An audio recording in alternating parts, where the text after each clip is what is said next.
If you were to hold a poll right now asking both American kids and adults what their favorite holidays are, they'll all agree on 3: Christmas, Thanksgiving, and Halloween.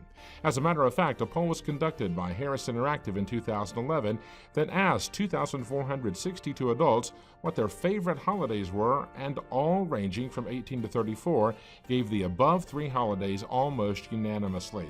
But why do people love Halloween so much? Halloween, or historically called All Hallows Eve, happens one day before All Hallows Day in some Christian countries. It brings in a time when people of old will dedicate their days to remembering the dead, especially the saints and martyrs. The reason why costumes were used was to mock the concept of death.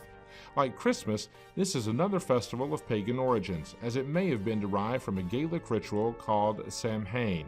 In this festival, the people celebrated the end of the harvest season and marked the beginning of the dark times of the year. Some maintain that it is an all-Christian holiday, but whatever its origins are, Halloween is a fun holiday.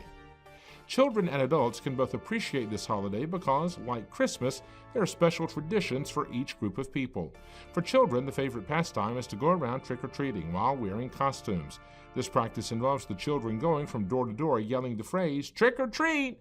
and they'll be rewarded with candy. The most significant word here is trick, which means causing trouble unless a treat is given.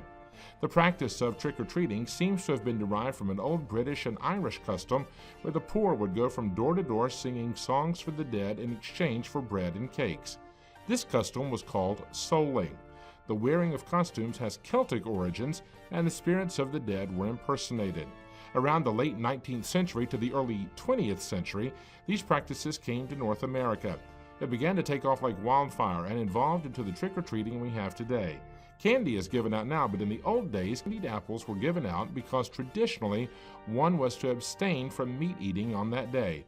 However, since a few depraved people were placing razor blades and pins in the apples, people started giving out toffees and eventually wrapped candy instead. Today, Halloween has evolved beyond its Christian and pagan roots into a night of partying and indulging of sweets. There are other artifacts that have been carried over from old traditions. The jack-o'-lanterns, for example, were symbols that protected the household against evil spirits. The jack-o'-lantern is supposed to represent a soul that is trapped between heaven and hell. It was the turnip that used to be carved to represent the spirit, Jack, but immigrants to North America started to use pumpkins because they were softer. Also, pumpkins would be ready for harvest around that time as well. Some say Halloween has become a softer tradition due to people going for costumes of celebrities and political figures instead of going as something that might depict the dead.